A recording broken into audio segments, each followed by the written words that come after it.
Everybody kind of talks about the basis of their operation. That's the basis of my operation. It's my wife, 2 kids. I got a 13-year-old girl, which I need a lot of help with, and an 11-year-old boy. They're very active in sports. I've never did sports growing up, really, and now I've learned to coach softball and baseball for the last 5 or 6 years. Learned a lot, mostly about kids. I don't know if I really learned that much about sports. I had to watch a bunch of YouTube videos to kind of figure out how to do it, and I think I'm just a unpaid babysitter sometimes with a bunch of people's kids, but that's kind of, my wife is very active.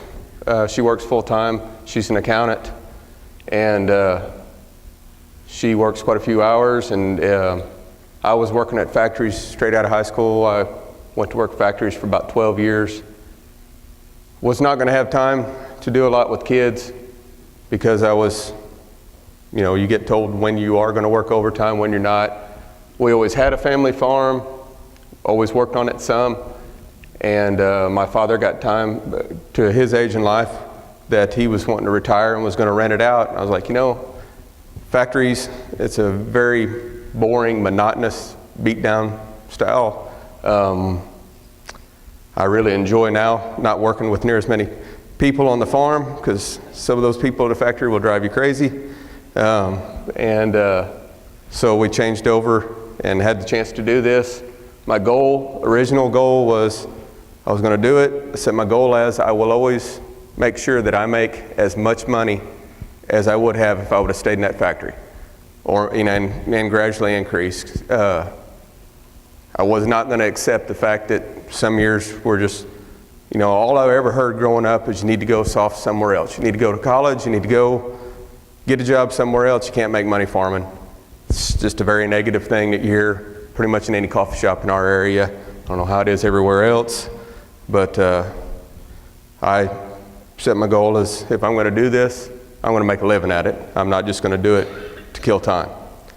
And my wife don't make that much that she'd let me just kill time. She's an accountant. She will keep track of what I make. And anyway, so that's kind of the basis of how I got started. We did conventional farming. We always plowed. My dad was notorious for, if there was 2 weeds in the field, I'm pretty sure he always made sure one of us got on a tractor and went and plowed that field.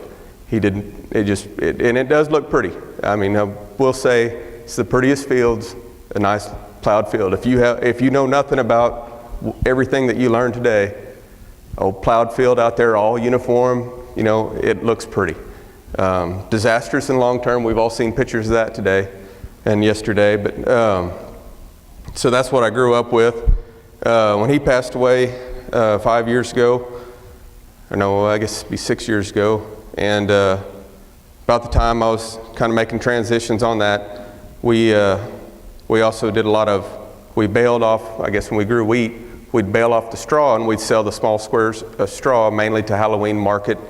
A lot of people use that for their decorations in the Metroplex. We took every bit of forage or every bit of materials off of our place constantly. Ended up with a lot of alkali land.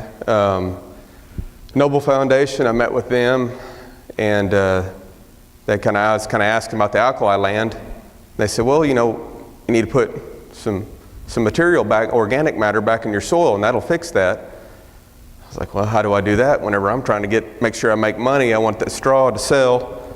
And shortly after that, Jason Gerngross, our local NRCS guy, he moved into our area, and he kind of started mentioned about cover crops and no-till. NRCS had a program about it that paid money. That caught my attention. It was going to pay me not to plow the ground. I was like, well, okay, well, that caught I was like, some guaranteed money every year. I think at the time, I think it was $25 an acre for a 5-year plan per year. And then on top of that, he said, well, we can do some payments on if you'll be interested in cover crops. First introduction to cover crops, he tried to explain it. He said we was going to mix together like a minimum of 8 to 12 seeds together in a mix in a drill and put out. It's like, how? All I've ever done is we were supposed to clean wheat seed and make sure there wasn't anything besides wheat seed in a drill, or we were supposed to have milo seed or whatever seed had to be clean. You didn't plant two things at one time. And so that was, and then that come with the meeting Nathan Hale that had the talk about how all this is going to work together. These plants are going to feed each other and all that. I was very ignorant to all that. Sounded like a lot of hippie talk as far as plants all working together to feed each other. Just didn't really jive with what I'd ever learned and stuff. But anyway, still the driving factor there was money. They was willing to try it. And whenever they said, well, you can graze it, I was like, there's a way I can recoup some of this hippie stuff that ain't going to work. We're going to plant this, and then we're going to put cattle on it. And one big key to this was Jason's a very good NRCS agent. He realizes he has a rule book to go by, but he realizes them rules can be flexed a little bit in order to help implement these practices. If he would have stuck to original, full guidelines that some guy in an office wrote that probably doesn't do it much, I don't know exactly how your guidelines are set, but that's kind of the rules you come into sometimes. But we was able to flex and work this out to where it was something I could try. It was something I could implement. It was something that was sure worth trying to try to make some money to do and improve my soil quality, which in the original deal I was trying to fix some alkali land, and then it grew tremendously from there. And at the first implementation, we started on, I think we started with 50 acres to begin with, out of about 300 acres of tilled land that I farm, because I was scared. I looked at, especially when you show the mix of these things, and all I've been told is to plow every weed. Well, I sure didn't want to ruin 300 acres. Had to have some guaranteed income coming in, so I had to keep doing what I was doing as I was implementing this to know that, if this is going to pay off in 3 years, well, I like to eat every year, so I still did some of my other practices to make sure I had a yearly income, which boils down to the accountant wife. You have to have a yearly income. And so we got rolling on it and stuff. It's been very, very good for me. This all happened too, and I had this started establishing doing more and more of this about the same time that the droughts hit. And actually, I was able to maintain all my cattle because for a change, instead of just growing a cash crop, I was growing extra forage. So that worked out great at a time when a lot of people was really downsizing their herds. I was able to maintain mine by using these forages and stuff to do so. And anyway, so this is one of the ways, that first picture, Jason's very trickery with his photography. That's my son holding that turnip there. It's not that huge that a grown man's holding it, but my son was younger at the time, but that's one of our first crops. Since then, it seems like the more biomass I get, or more ground cover, the less I've had luck with the turnips and radishes and stuff. The forage collards seem to be tougher and do a little bit more. I've also had better luck. See, the collards have a little better taproot that really break up stuff. My calves kind of figured out also, they pull them out and would eat them. They didn't seem to last as long. But on the left side of the slide is a creep gate. I kind of come up with that. I had fields that I wanted them to eat, but I didn't want to turn the whole herd in on there. And so I made that little gate, and my calves go in and out of there, and they can go eat the good quality forage, and I'm pretty tight with my money. The cows, I'll make them eat old hay that I buy cheap or whatever else. And then it's basically like grain feeding a creep grain to your calves. They go in and out of that gate. It takes them a little bit to learn it. Sometimes you'll have to set a Oh, I'll set a small square bale of hay there or something, sometimes some cubes, a pile of cubes, some other grain or something like that, just to get them, once they go in and realize that there's a whole field of what they want to eat, they learn it well, they go in and out of that. The one key is I always try to angle the gate back out because they're too dumb to figure out to make it around the edge. You need it to where they can come back out so they don't stand there bawling and never go back to mama. The mama kind of enjoys it. It seems like they do real well, especially whenever it's a 400, 500 pound calf, they're out there grazing. She's on her own to go eat. They're not slapping her udder, trying to get more milk to fall out of her because they feel like that's the only good source of food. They go out there when it comes weaning time. If you strategically plan it, you can catch them every once in a while where every calf's pretty well in there grazing. Close that gate, run the cows to a different deal. You've sorted them out without having to gather them. I'm a one-man operation, so that's a great deal. That saved me a lot of time and headache in a corral trying to sort them off. So that's been a neat, a good tool that I've really liked. I made several of these so that I can move them to different places. A friend of mine in cattle business, he actually, when he was building his gates on his fields, he kind of liked that idea, and he actually just built it into his metal gates for his fields, and then he can open and close that whenever. He don't have to move that around like I did.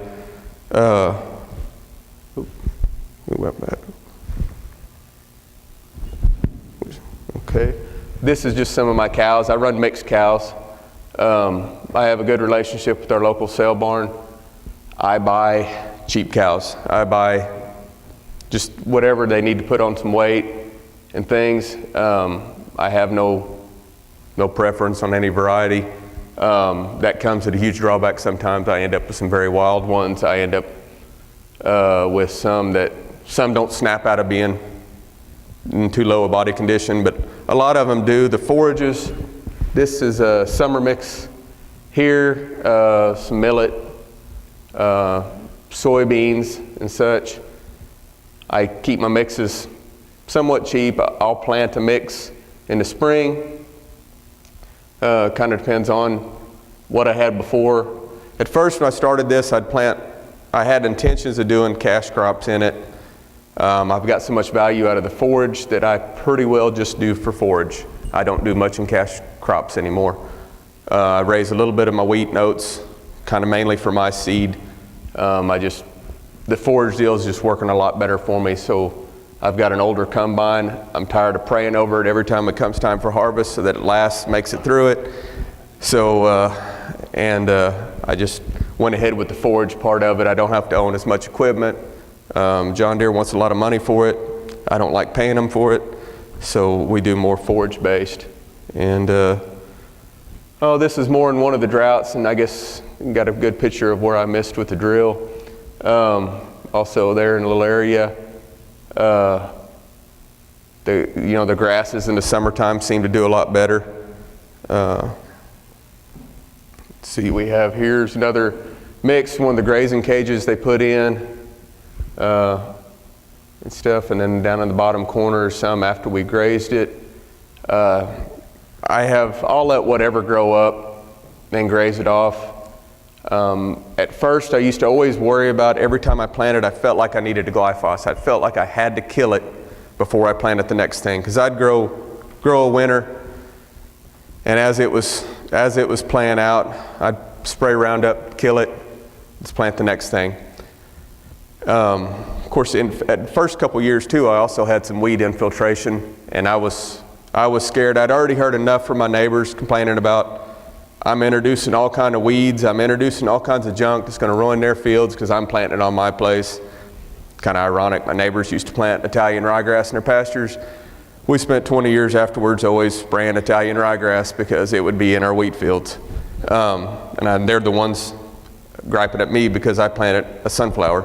Now I don't glyphosate much. I don't care if there's some green growing. I'll either hammer it with cattle or something, or it just seems like the next crop, it's dying by the time the next stuff comes up. in the fall, the Sudan stuff's going to die. As the wheat's coming up, it just seems like the living root deal is really tying in and working well together with this. This is a ditch that's down through one of my fields. This is in the middle of a little 50-acre field. It was full of trees and stuff, and we cleaned it out. I ended up, above it is my house and a grass pasture. And then I had no-till. I guess it was the second or third year of no-tilling into this pasture, or this field of winter mixes in this. This was the first field that I put in the program. And I noticed my calves are never coming out of the field. And finally I asked my wife, like, have you seen them come out of there? And she spent a lot of time staring at cattle when she was younger. She was raised in a dairy. She don't really look at them anymore. But anyway, she said no, she had never seen them come out. And it's kind of my house, so that place, you would think it gets looked at more, but I end up working a lot of my time on other farms. Kind of that's the one I kind of seen put off, and I got to looking and went down there. Well, the creek, the ditch here had water in it.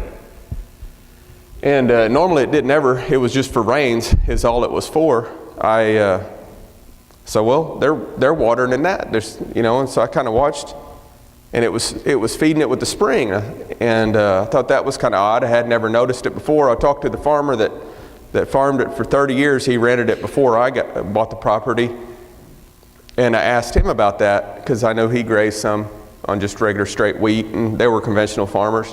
He said, no, he said, there ain't never water in that unless it's raining. And I said, well, there is now. And then later on, after learning more about the no-till, I learned it is allowing the infiltration, and that water is absorbing it, and then it's gradually flowing into that creek. That stays wet pretty much most of the time. My kids got some pretty big crawdads they thought was neat out of that, but it stays wet most of the time now. So that's my free watering system that no-till has provided. I don't have to worry about my cattle coming out for water on that anymore. I guess this is another summer mix that we had here. Some of these has been great, some of these disastrous. Not disastrous, but not near as good. This is a winter mix. I think this is the winter mix actually now with, that's the forage collards, wheat, vetch, and things. Some of the things I've learned, some of the things I thought at first didn't work. Later on I kind of found out they did. One of the trials we did was sunflowers, sun hemp, and soybeans mix, summer mix put in front of my house. Grew up. Sunflowers I thought looked pretty. Some of the neighbors made comments on them. They wasn't too keen on it. Got with a local guy that had a lot of calves. He had a pen of calves that he had a lot of sickness problem in. They probably weighed, they was anywhere from 3 weights to 5 weights. He had given them every shot he could. They're just in poor health. And I said, I need some calves to graze this off. Bring them out, I'll try them. So we dumped them off. The forage was probably at least 4 to 5 foot tall. And as he brought them out, well, we discussed this last night. I was on the way home. He said, I told him I was going to mention this story. He said, and I brought them out there. He said, I thought, what the heck? He said, I'm bringing dying calves and dumping them off in sunflower field. He said, I thought that was pretty disastrous, but he said, I was willing to try it if you wanted me to try it. I thought, well, Andy knows what he's doing. Little did he know I really didn't at the time, but I just needed something to eat it off. But it straightened those calves up very well after he called me about 2 weeks later. It was an agreement. He was the responsible caretaker of it, and asked me, he said, I got so tired of looking at them, I hadn't looked at them since. I dropped them off. He said, how are they doing? I said, to be honest, I can't see them. The forager walking through is so tall, I don't see buzzards, so I assume they're doing good.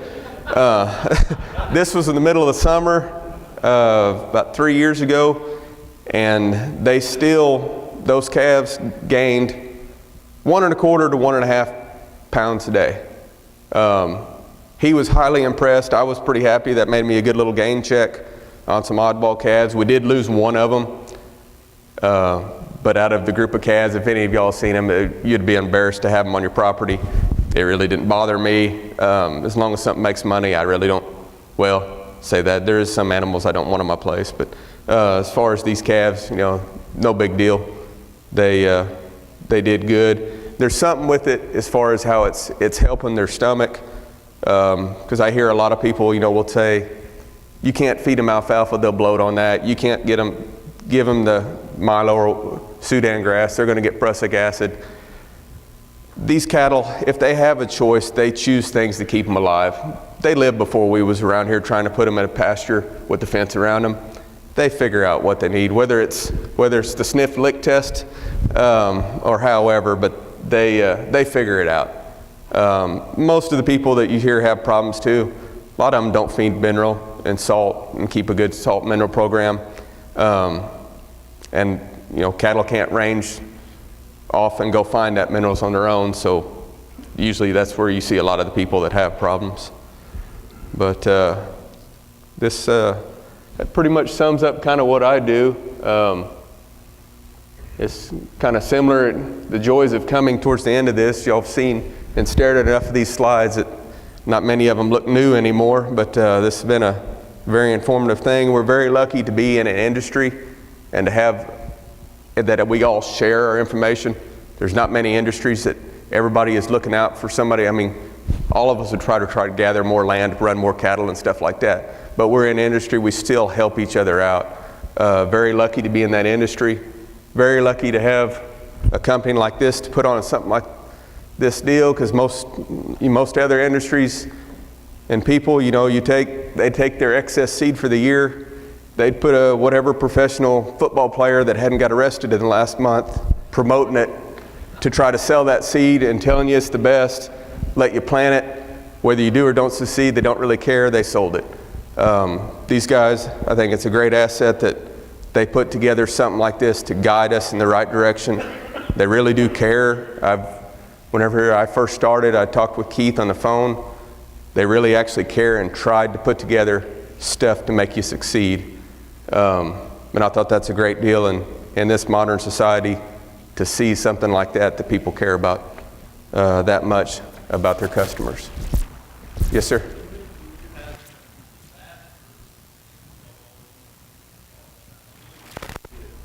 Well,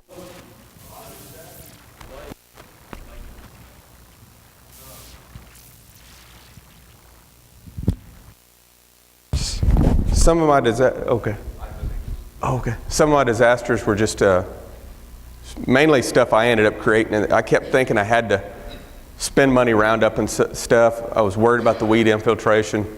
The sun hemp, I thought at first it was a disaster. It grows up very tall, very fibrous.